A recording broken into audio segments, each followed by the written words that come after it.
Some women don't chase. And yet, they're never forgotten. She passes through his life like smoke through fingers. Impossible to hold, but impossible to ignore. Not because she screamed louder than the rest, or bent herself into desire's shape, but because she didn't. He remembers her silence. The way she saw through him without asking for anything in return. The way her absence now echoes louder than anyone else's presence. She wasn't made for conquest. She wasn't a game to be won, nor a wound to be licked.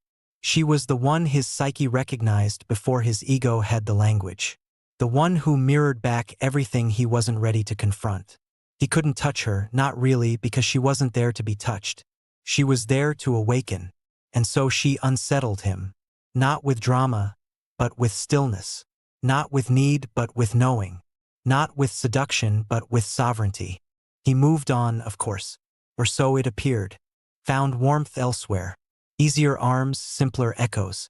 But a part of him remained frozen, in that moment, in that woman, the one who didn't reach back. You see, some women are not remembered because of what they gave, but because of what they awakened, then refused to soothe. She was the anima his unconscious begged to meet.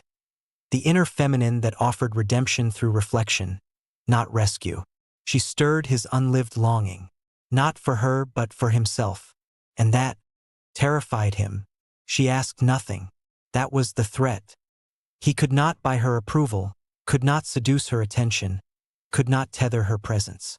Why? Because she had already met her own shadow. And once a woman has faced the storm inside herself, she cannot be weathered by a man who hasn't.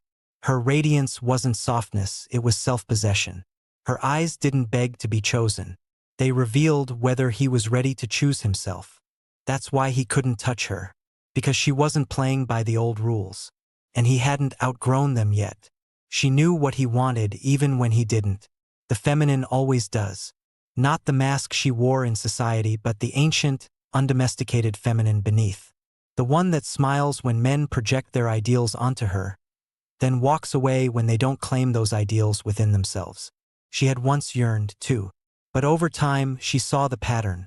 The way a man clings not to her, but to the salvation he believes she holds. And the moment she stopped, he didn't understand at first. Why her silence haunted more than any scream. Why her distance carved deeper than any betrayal. Why her memory aged like wine, growing richer as the years pulled him further from her. But in truth, it wasn't about her. It was about the mirror she became.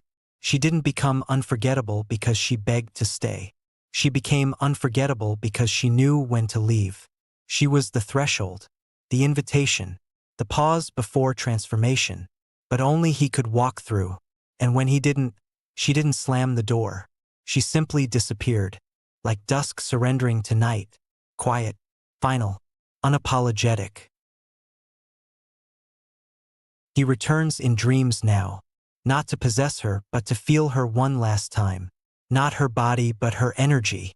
Not her love, but the reflection of the man he could have become beside her. But some feminine presences are not meant to be loved in the traditional sense. They are meant to be integrated.